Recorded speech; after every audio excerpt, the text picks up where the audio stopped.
Continúa hoy esta lectura de la carta de San Pablo a los Tesalonicenses. Está leyendo esta segunda carta.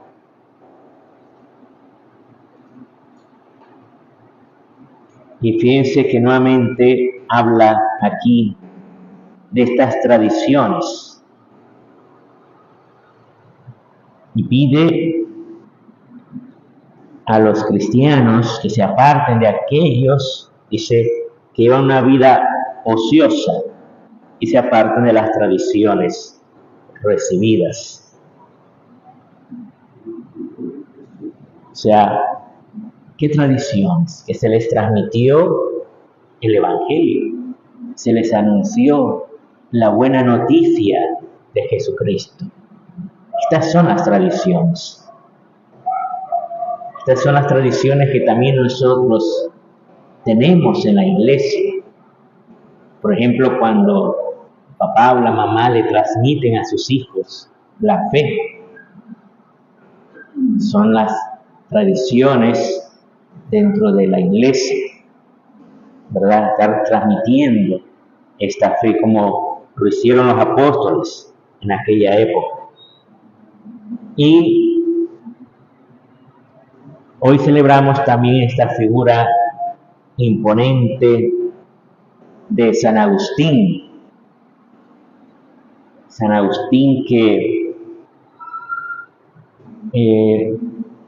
Dios va haciendo una historia con él. Lo primero es que él descubre en sí una búsqueda de la verdad. Él busca la verdad. El mundo de hoy rechaza la verdad. Porque según el mundo de hoy, cada quien tiene su propia verdad. No hay una verdad absoluta. Pero San Agustín va a ir descubriendo que no es así. Lo primero que él se enamora es de la sabiduría. Y entonces él quiere estudiar mucho filosofía, pero también estudia oratoria. Su oficio primordialmente fue de maestro. Él enseñaba a otros. Pero llega un momento en que lo llaman a Roma, lo invitan a dar ahí a ser como el que hable de parte del emperador a todos. Y él se había encontrado con una secta que se hacían llamar cristianos, que eran los maniqueos. Los maniqueos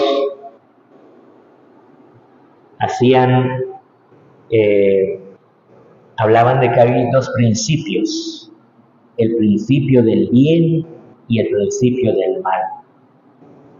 Y que entonces pues hay esa batalla entre el bien y el mal. ¿Cuál es la falla de esto?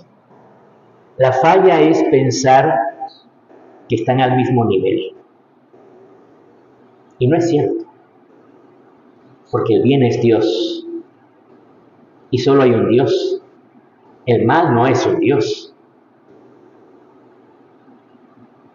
El mal puede estar encarnado en una criatura, que es el demonio. Pero el demonio es una criatura, no es Dios. Por lo tanto, no puede vencer nunca el mal al bien. Y entonces, pues, Agustín, finalmente, con la ayuda de las oraciones de Santa Mónica, que ayer celebrábamos, ¿verdad?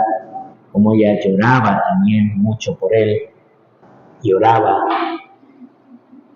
Y ante la elocuencia de San Ambrosio de Milán, finalmente San Agustín se convierte al cristianismo,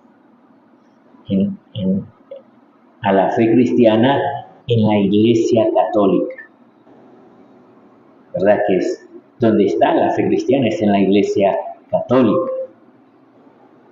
Y allí él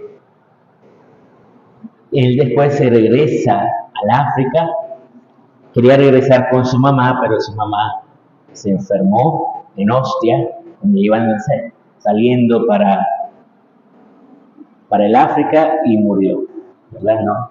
No pudo llevarla al África. Entonces él se regresa y allí empieza a vivir una vida monástica, o sea, funda un monasterio y se dedica a la oración. Pero le piden ser ordenado, que acepte ser ordenado sacerdote. Finalmente él acepta y se le pide también ser ordenado obispo.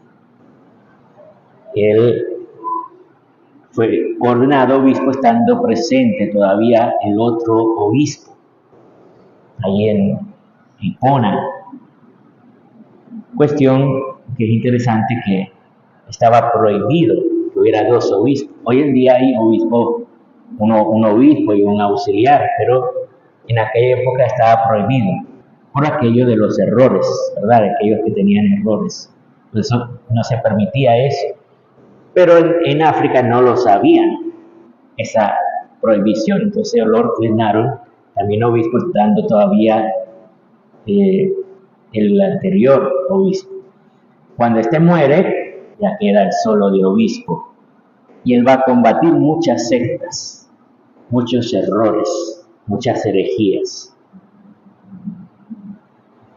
Pero lo más interesante, San Agustín, no es tanto eso, sino como él lleva también un diálogo entre la fe y la razón, entre la fe, la religión y la filosofía. Un diálogo que solamente la Iglesia Católica puede tener. En las otras religiones es imposible este diálogo. No son capaces de tener esta apertura, esta capacidad de diálogo que tenemos nosotros en la Iglesia Católica. Entonces, por eso va a ser considerado un padre de la Iglesia, ¿verdad? Él va a hablar, por ejemplo, también en un momento dado, cuando los bárbaros invadieron y saquearon Roma. Mucha gente se preguntaba, vamos a ver, cuando Roma estaba bajo las religiones romanas, pues, que en lo que ellos creían, en todos sus dioses, el Imperio Romano era poderoso, se imponía sobre las demás naciones. Pero cuando se ha convertido al cristianismo, el Imperio Romano se ha debilitado. Y si decimos que el Dios cristiano es el Dios verdadero, el único Dios, ¿qué pasa? ¿Por qué este Dios no fue tan poderoso como para proteger a Roma? Entonces, San Agustín escribe una obra muy importante. Ojalá que pudiéramos leerla, ¿verdad? Al menos algunos pasajes que nos hablan de cosas que nos pueden enseñar mucho. Un texto que se llama La ciudad de Dios. Claro que cuando San Agustín habla de la ciudad de Dios, no es que haya una ciudad de Dios, sino que él se refiere a que haya una sociedad según Dios y una sociedad según el mundo. La sociedad sin Dios. Entonces él dice, la ciudad de Dios es aquella donde las personas viven en el amor a Dios y la negación de sí mismo. El amor a Dios y la negación de sí mismo. Por el contrario, la otra ciudad es donde está el amor de sí mismo y se olvidan del amor de Dios.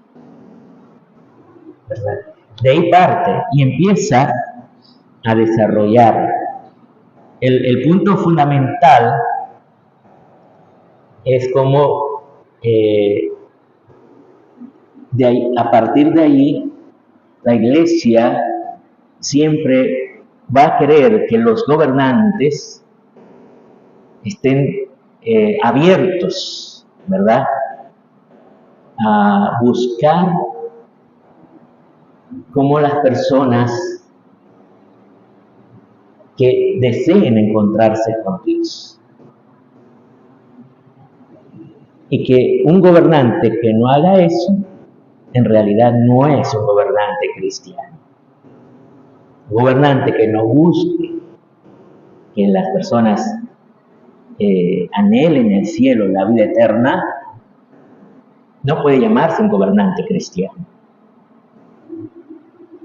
Entonces, un gobernante que se opone a la función de la Iglesia no puede llamarse un gobernante cristiano. O sea, él muestra lo que es una sociedad, sería la ciudad de Dios y lo que sería la ciudad sin Dios, la ciudad del mundo. Oremos al Señor para que Él nos conceda a nosotros el vivir según la voluntad de Dios.